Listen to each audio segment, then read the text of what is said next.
Hello and welcome to You Don't Know Jack, an HHN fancast. I'm your host, Nick. This fancast, which is not affiliated with Universal's Halloween Horror Nights in any way, aims to explore the story of previous years as well as speculation on upcoming houses, zones, and everything to do with the greatest horror event of all time. On today's episode, we will be going over all of the speculation around this year's Halloween Horror Nights 34, discussing the possible houses that have been making their way through the rumor mill and giving my thoughts on the likelihood of actually seeing them come to fruition. Since details on this year have been so scarce and we are all waiting not so patiently for announcements, there is no better time to indulge in the rumors and speculation on Halloween Horror Nights 34. Speculation on houses has been a constant in the world of HHN ever since one of the first times the house list leaked online back in 2008 for Halloween Horror Nights 18. Since today, in 2025, for HHN 34 there is so little to pull from, this episode will strictly be focused on potential houses of HHN 34 using a variety of sources including the latest speculation map at the time of recording. We will be going through and discussing the possibilities in no particular order, again simply because there is not a lot of material or solid facts to base this information off of. With that, let's not waste any more time and dive into the rumor mill of Halloween Horror Nights 34.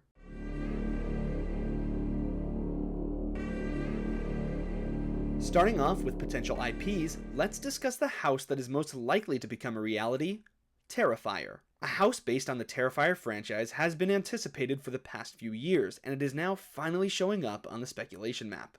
With the growing popularity of the franchise, with its recently released third installment, along with the comedic and gory nature of the franchise, it feels like a Terrifier house this year is inevitable. There have even been backstage rumblings, making it feel like this house is all but confirmed. With this being the first speculation house I personally heard of, and all of the recent rumblings, I feel like we can fairly confidently say that Art the Clown will be appearing in a Terrifier house this year at Halloween Horror Nights.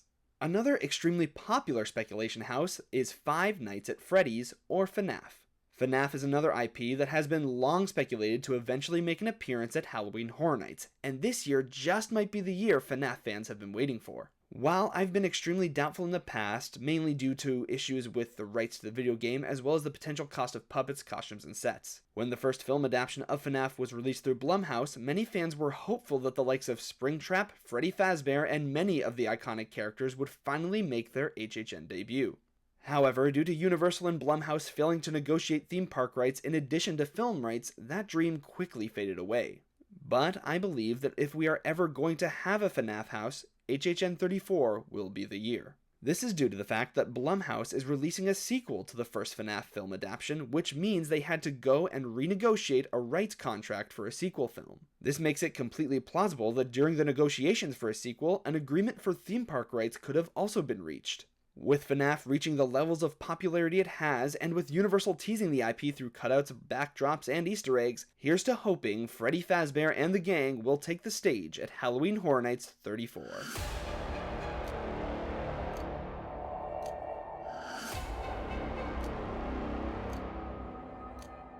Now, in terms of information, the next ones we are about to discuss have even less, mostly seeming to originate from the internet rumors without a ton of actual behind-the-scenes leaks to validate these claims.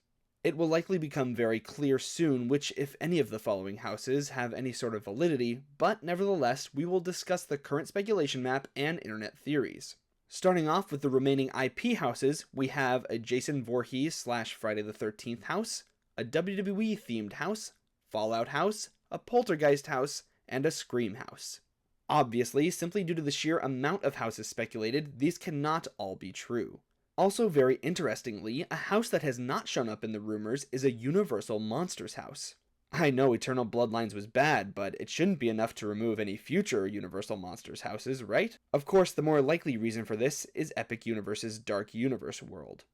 While I could understand the idea that Universal would be less likely to use the classic monsters both in a Daily Ops theme park land as well as a seasonal event house, I feel this idea is misplaced. Having visited Epic Universe, Dark Universe is a very different feel than the monsters that are offered at HHN, and there is no haunted house in sight. I personally believe we will likely still be seeing the Universal Classic monsters at Halloween Horror Nights. In terms of the actually mentioned houses, it's still a little too early to approve or disprove them. However, some of them, such as Fallout and Friday the 13th, seems a little bit more likely due to the new Fallout TV series and the popularity of Friday the 13th. Also supporting Jason's appearance is the lack of slasher IP at last year's HHN 33. Last year, Universal attempted to create a house based on an original slasher story, and the results were less than desired.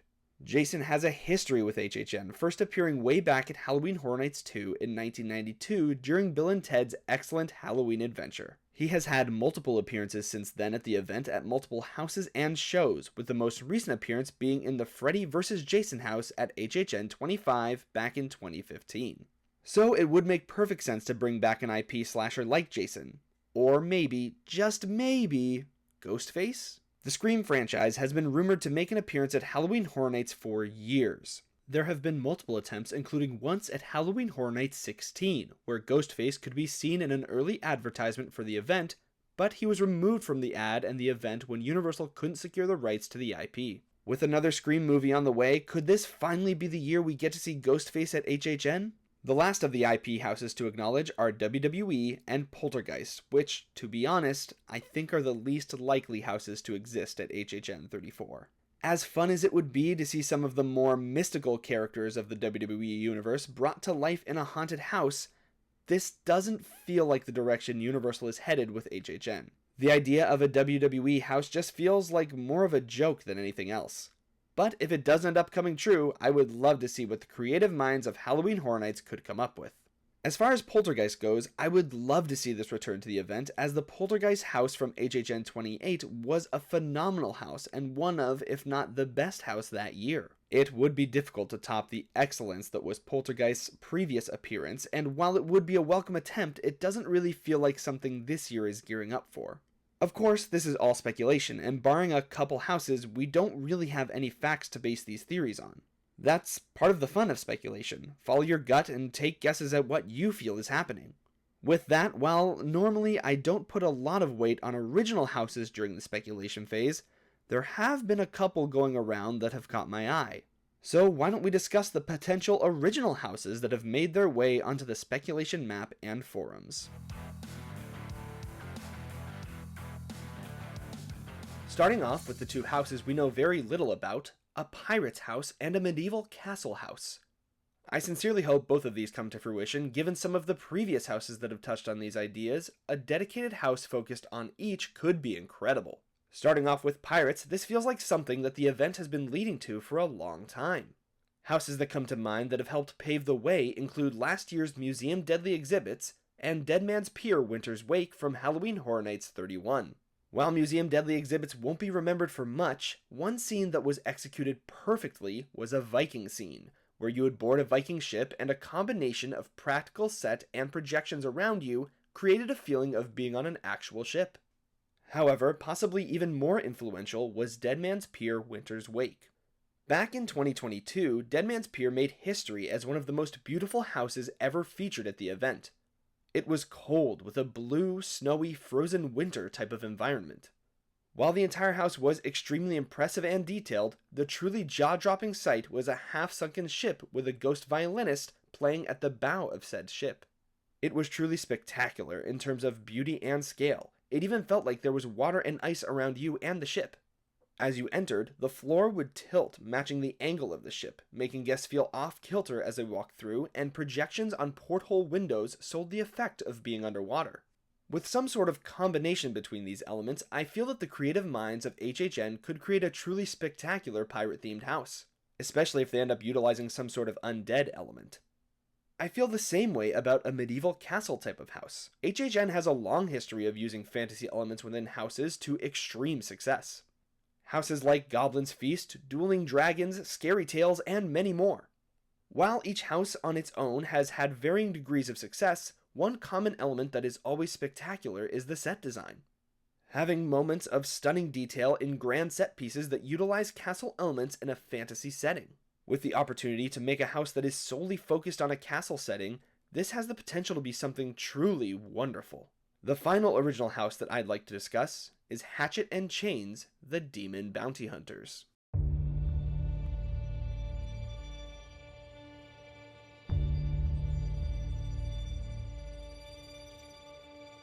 Hatchet and Chains, the Demon Bounty Hunters, is somehow both expected and a surprise.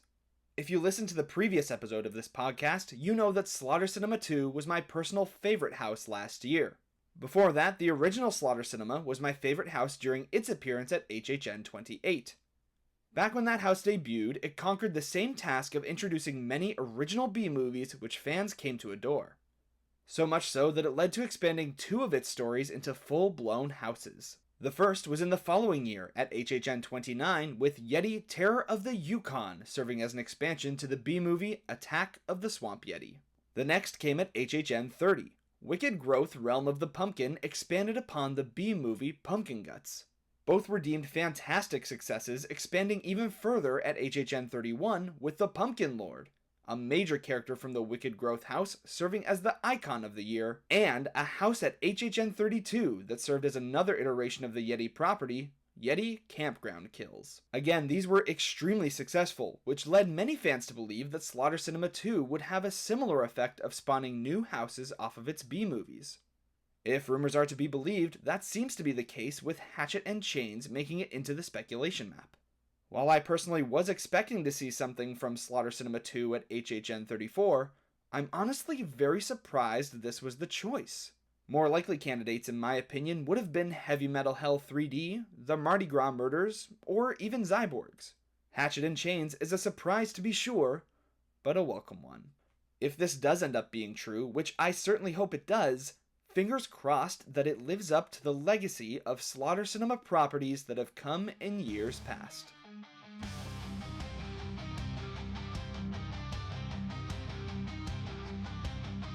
That covers pretty much everything that has made it into the speculation maps thus far. However, there are 3 major properties we have not discussed that have not made it onto the speculation maps, but continue to circle the internet rumors. Those properties are Megan, Nosferatu, and Stranger Things. While it's unlikely we will see Megan get a house, seeing her at the event feels almost inevitable. While the recent audition seems to be for Daily Ops, with the popularity of Megan and with a sequel film on the way, I would be shocked if Megan didn't make her 3rd straight appearance at Halloween Horror Nights, most likely in a dance group or up on a podium again. Nosferatu is another interesting situation. It feels like a no-brainer for HHN. The set and costume design in the newest film was phenomenal, and the story and ambiance easily lends itself to a haunted house. However, aside from a few rumors, nothing has really been leaked to back up these theories. To do this right, it would need to be a massive soundstage house, so it's possible that it is in the works and just kept under wraps really well. However, I wouldn't hold my breath for a Nosferatu house this year. But if it does appear, it could be truly incredible. Last, but certainly not least, Stranger Things. Stranger Things has been on the minds of fans once again as the final season of the acclaimed series will be released later this year. Due to this, HHN goers have been asking if Stranger Things will once again return to Halloween Horror Nights one last time. The first appearance of Stranger Things was back in 2018 at HHN 28. It covered Season 1 of the event and was a major hit, often having a wait time exceeding 2 hours. It even operated temporarily during Daily Ops for Stranger Things Day. The next year, at HHN 29, Stranger Things would return again, this time covering Seasons 2 and 3, and was another fan favorite. The most recent appearance was at HHN 31, where Stranger Things would once again return and cover the events of Season 4, and again attracted the attention of Stranger Things fans. With a new season on the way, it feels like a no-brainer that we will see Stranger Things return one more time. The only issue is the release date of the new season. While at the time of recording there has not been an official release date announced, rumors are circulating that it may release during HHN 34. If this is the case, it may be difficult to have a house dedicated to the season this year since it would be based on scripts and storyboards more than the actual aired episodes. While HHN has done this sort of thing before, seeing as this is likely the last time Stranger Things will be appearing at the event, it feels unlikely that they would want to do it half-baked. That being said, I think it's almost a certainty that if not this year, Stranger Things will take its final bow at Halloween Horror Nights 35.